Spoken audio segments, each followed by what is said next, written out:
And I know somebody had asked this question. I think it was Curtis from Ace Per Head on social and said, they can't control the front four with just their offensive line.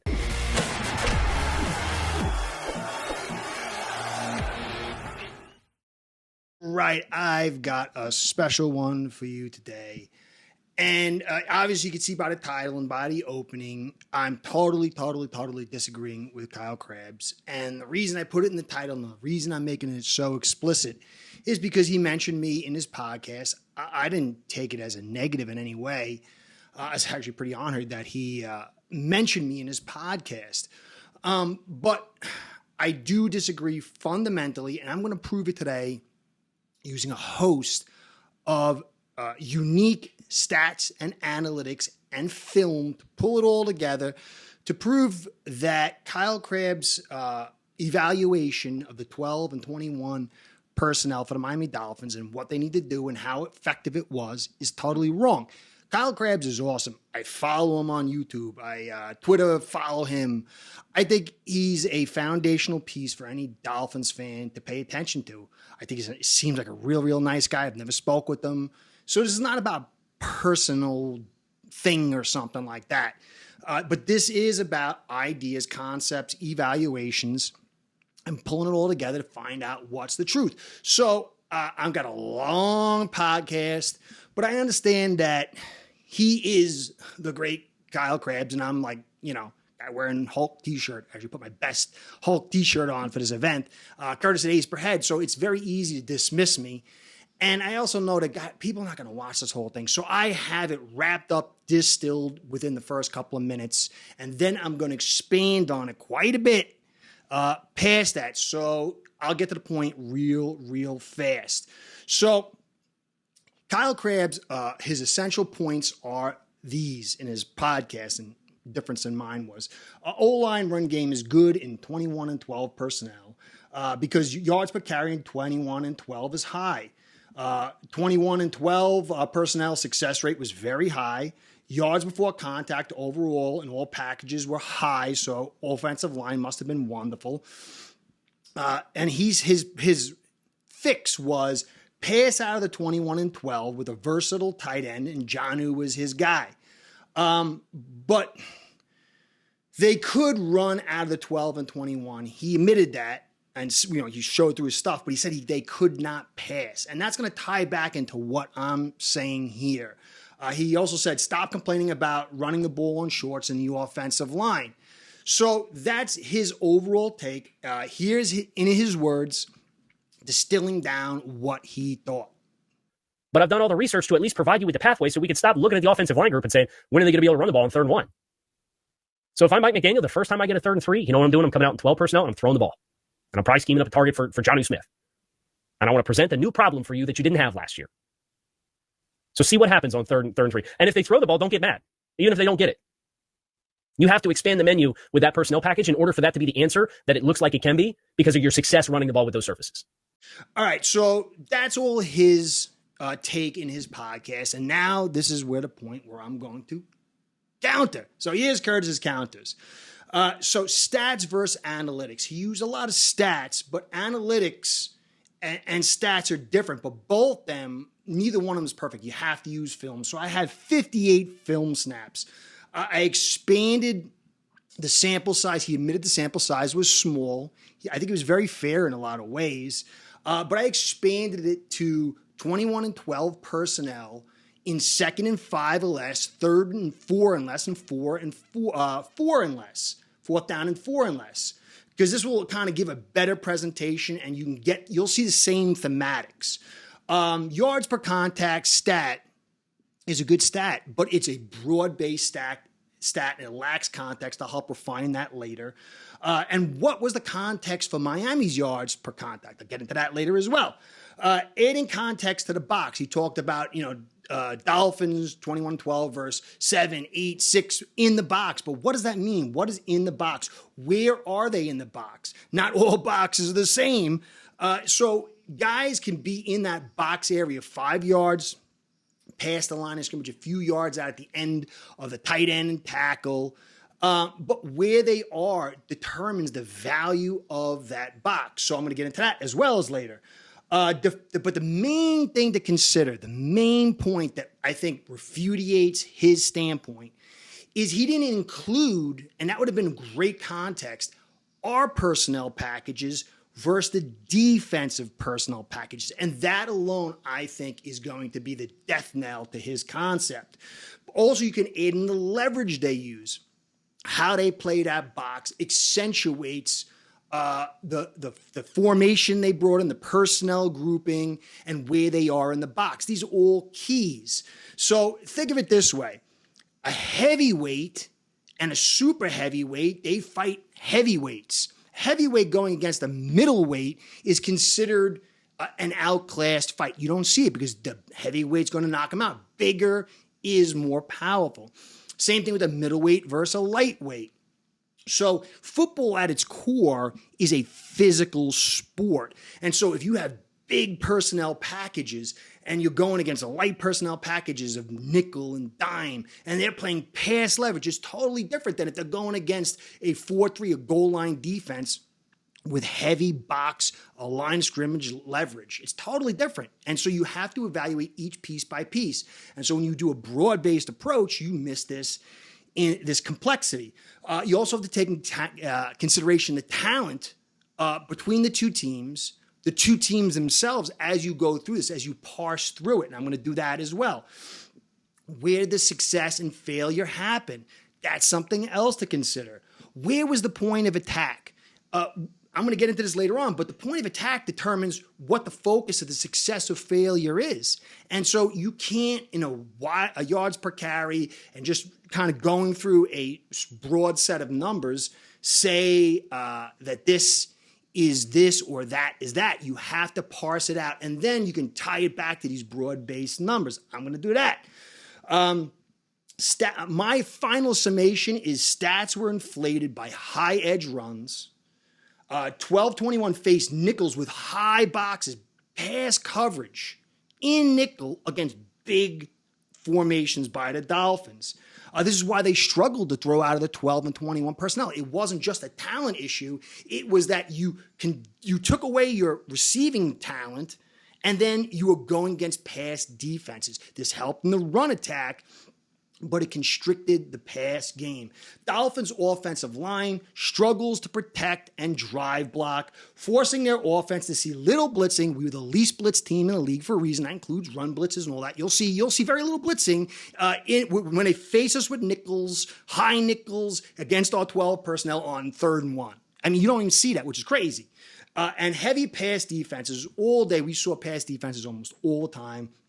Only one team really didn't, and that I'll deal with as well. And so personnel groupings were always small, light, and pass, no matter what we brought to the table. So that's my overall refudiation of him, but I'm going to get into the dial into the heavy details with contextual stats from the film, from all I just said, and it'll be done in about 2 or 3 minutes, maybe 4 minutes. And then you can choose to expand on that and use what I'm talking about to go over the film so you can see for yourself. But these contextual stats will kind of eviscerate, I think, his stance. And again, Kyle Krabs is brilliant. Kyle Krabs is awesome. I'm wrong at times. Everyone's wrong. So if he's wrong on this one, it doesn't mean he's not worthwhile. He's very, very good. Okay. So, but I'm going to show you he's wrong. So anyway, contextual stats.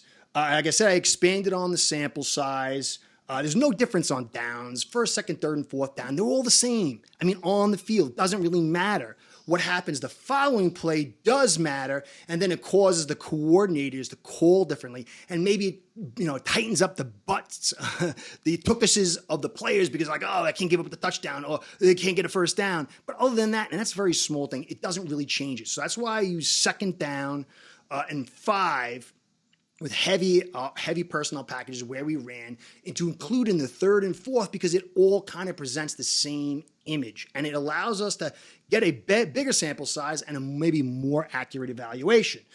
So let's see where are we at. Okay, so total plays and all I had were 58 plays. 12 and 21 personnel, as I said, 2nd, 3rd, and 4th down. Now, the caveat is in an A chain was sometimes that second back. So it's not we weren't big in that look, although we had two backs.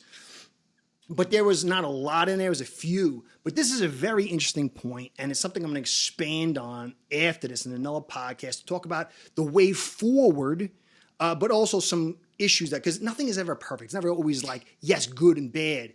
But there is definitely a way forward I've seen. And it's very interesting, but then there's also a little bit of problem with that. So anyway, here's the big numbers. Dolphins, 12 and 21 personnel, big. Out of those 58 plays versus run a box with four down linemen and three linebackers compressing on the front was only 38%, 22 plays. Now, the Commanders had 6 of those, and you add in, it was like the Panthers, Vegas, and the Jets.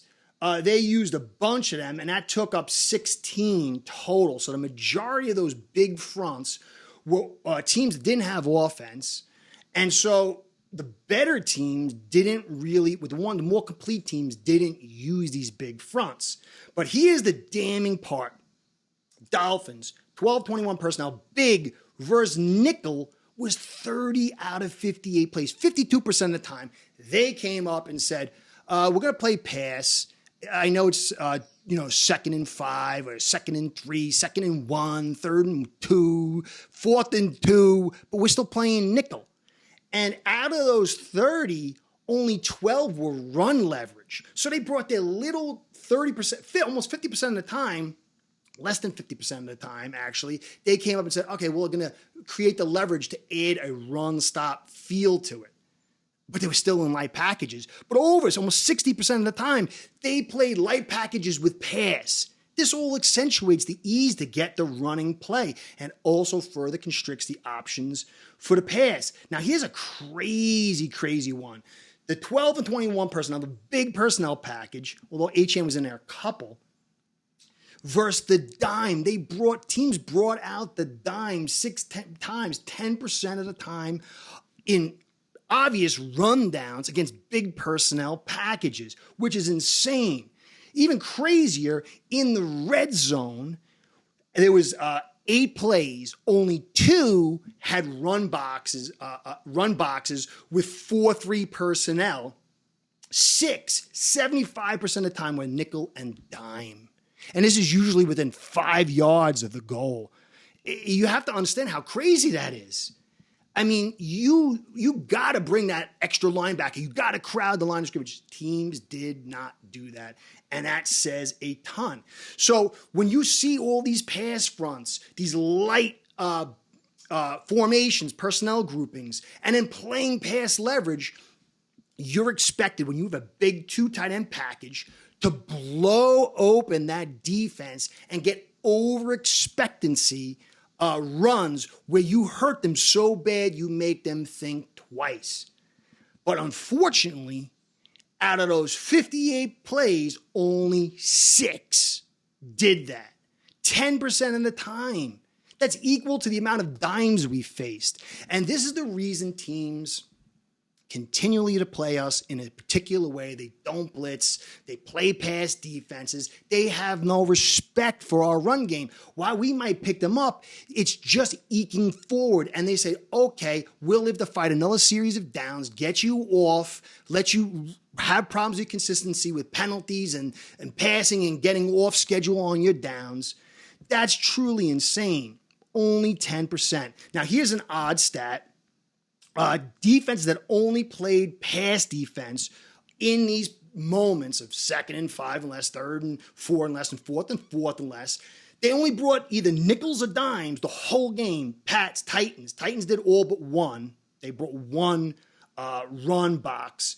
The Bills, Cowboys, they used all dimes in those situations. Chiefs, Giants, and this is tells on both sides. So from a D and offensive coordinator, the defensive coordinator says, okay, whatever you're doing, it don't matter. I'm running pass defense all day.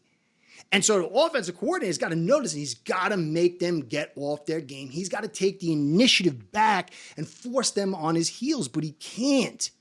And so this is a major problem, and it starts with the offensive line and tight end blocking. You've got to destroy a nickel, especially when they're playing high in the box pass leverage. Destroy them. I'm going to show you images of how other teams have played, and it's not like this.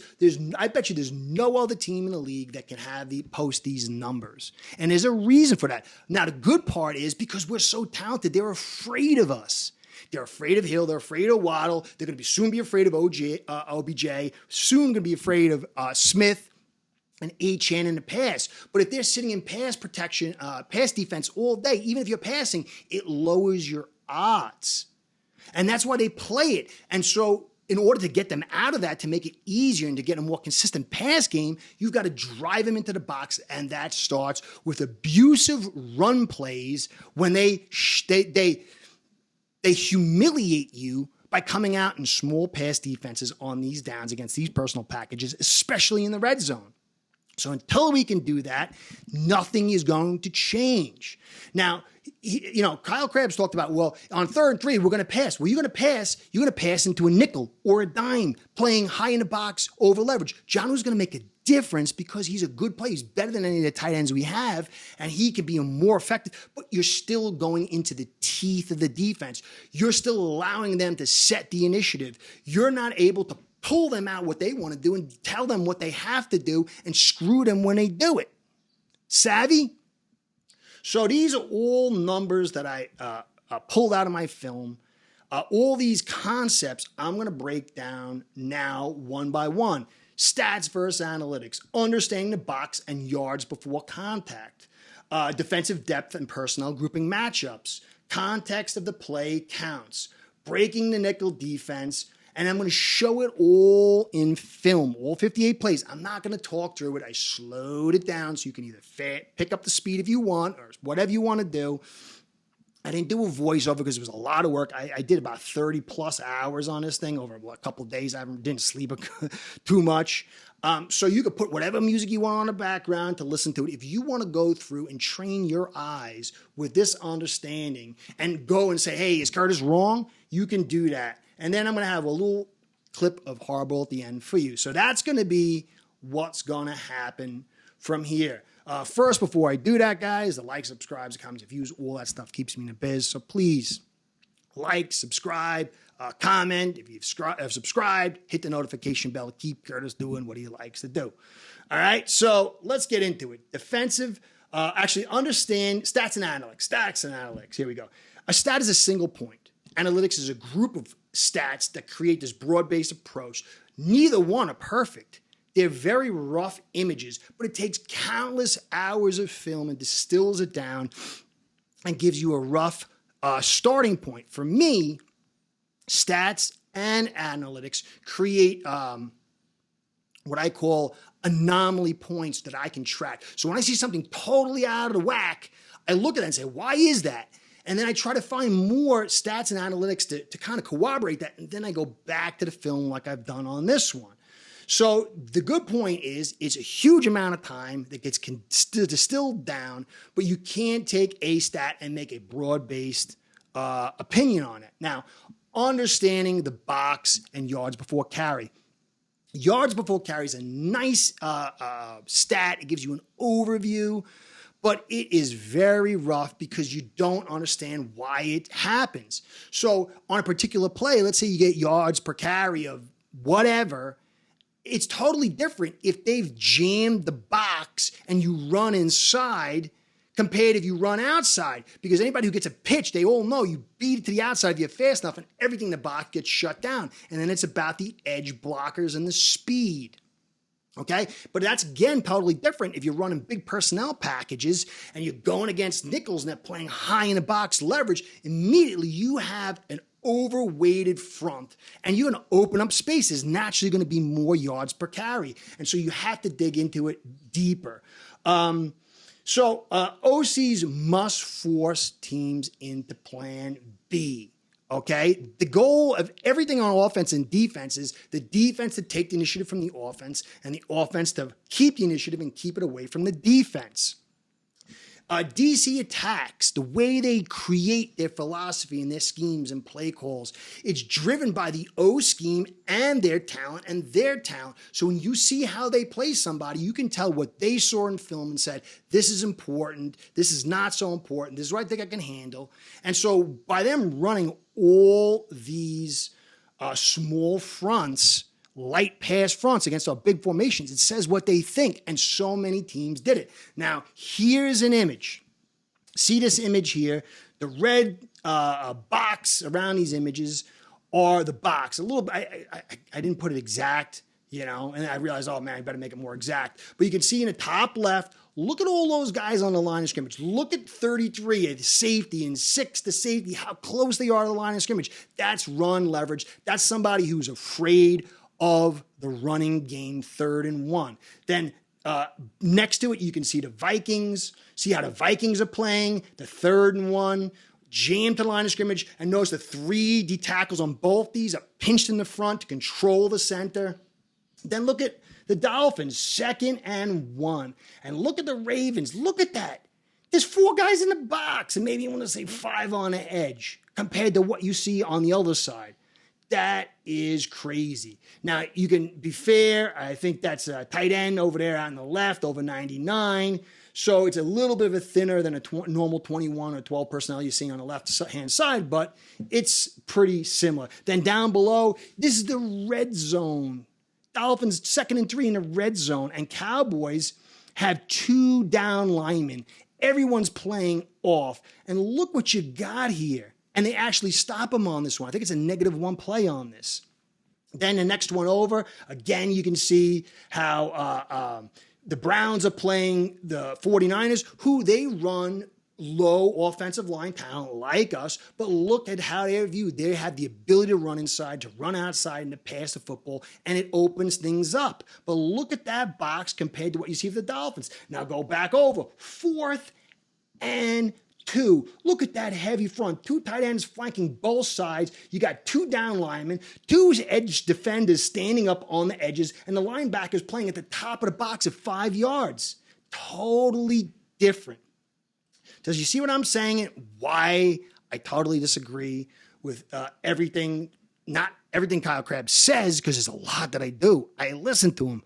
But on this point, I totally do. Now, defensive depth and personnel grouping matchups. I've talked about it. You've got to look and say, oh, they got a big personnel package and they got a small personnel package, or it's big and big. Totally different evaluations. Hard to grab on the fly and alive, but if you practice, you can get better at it. Depth of the leverage changes everything, though. When you look at that box, if you see everyone crowding to the LOS in the short side of the box, that's run focus. That totally changes things compared to when they're at the top of the box, that's pass focus. In the middle, then it's a balanced approach. Personnel groupings create play call advantage. So if a team comes out and they're in a goal line and I come out in 5 wides, they're screwed if they don't get the pressure on me. And if it's the converse, I got goal line and they're in a dime and it's 3rd and 1 on the 1 going to the end zone, its advantage is totally to the offense. You've got to compare these two. And again, this is why Kyle Krabs didn't really, I don't think it was a good evaluation. Now, here's the key, too, and it gets a little more complicated. I didn't really get into this too deep. But if you watch the guys in the box, not the linemen so much, but the linebackers and safeties, and you watch their pre-snap movement and their post-snap movement, you can tell what the focus was and what they think and how they feel. Takes a little time to get there, but it's a really important thing to learn that to help analyze play by play. But again, you can't get that in yards before contact and macro stats. So that just one stat taking this broad-based thing. So context on the play counts.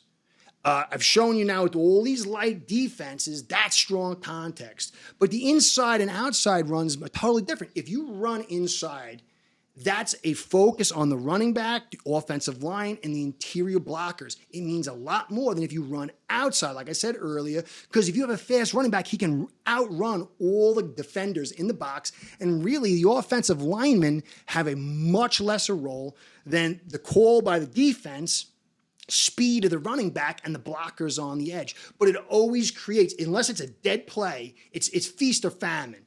So, but usually if it's a feast, it's big and it will hyperinflate the yards per carry before contact. But inside, if you got a team that likes to run heavy inside, the majority of their runs inside, and they got high yards before contact, it says a lot about the offensive line and their blockers. So that's a huge difference. So what drove the outside and inside success? Was it RB speed, O-line? What about the players? What players drove this success? Because Kyle Krabs was talking about last 2 years. I didn't include 22. I just included last year.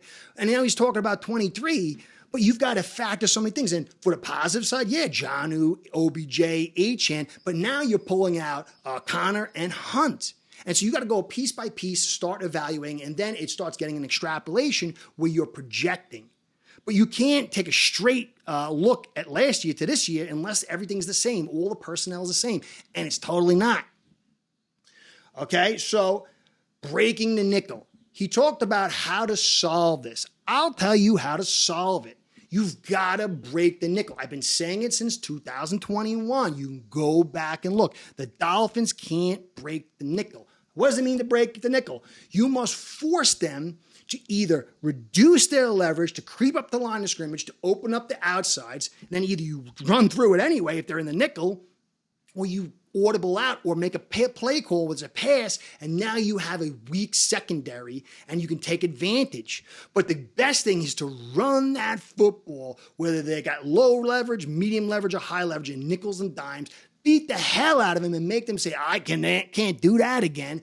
Then they come up and they play bigger. And when they play bigger, that's how you can get your tight ends to hurt them on play action or passes out of big personnel package groupings. If not, you're just going to be, you're barely getting by and throwing against pass defenses all day. Inside runs are the key. If you run outside, you could play the same nickel shell. When those linebackers drop to high in the box, it helps them get to the edges and helps them attack the outside runs. And it also helps them stop the pass. But when they come inside and the linemen make a push on that front, then all of a sudden there's a wall there. They get tangled up in players, and then the edge opens up.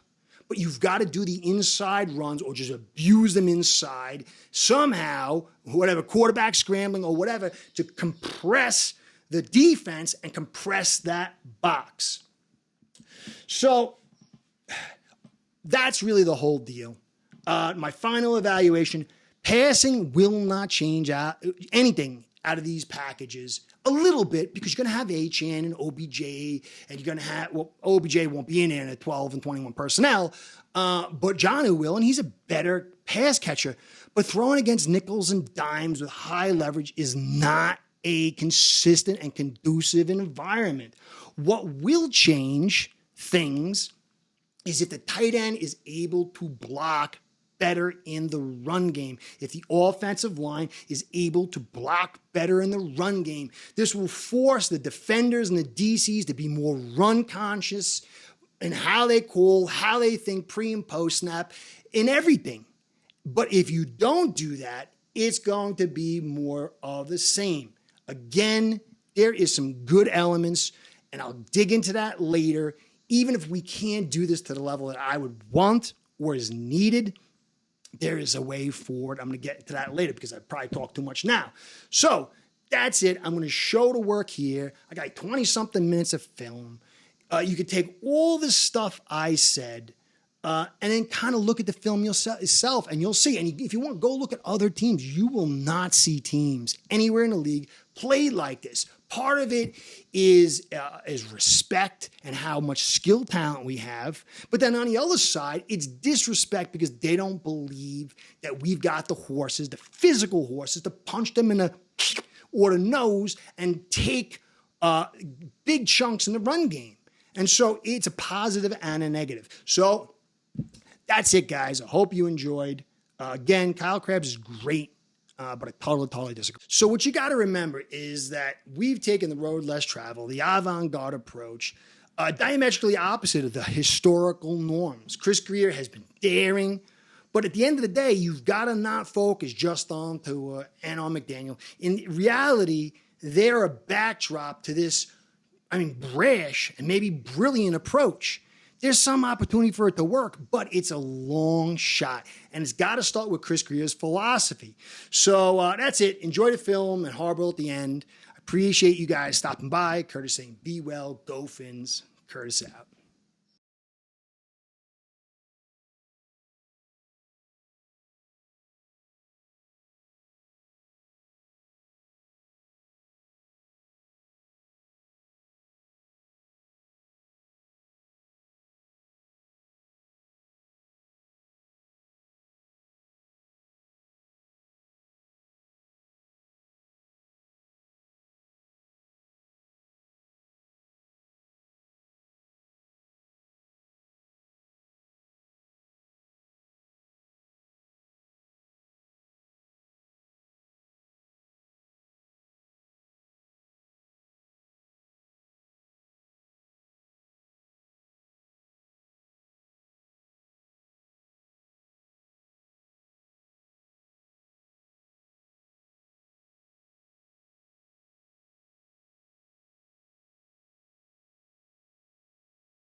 the offensive line to me is important. I mean, if I asked you the question of like what position group depends on no other position group to be good, but every other position group depends on them to be good, what position group is that? Offensive line. They're not relying on any other position group to be good. They go out and they're good. But yet every other position group relies on the offensive line to be good.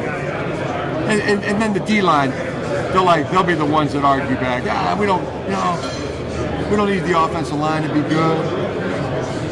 Do you? Do you like when the offense has a 12-play drive and the field position? Yeah. Okay. You're right. It's like building that kind of offensive line. That's exciting. Can't wait to do that. Start building your own online sports book today by getting signed up with aceBread.com service that'll allow you to book action on sports from all around the world.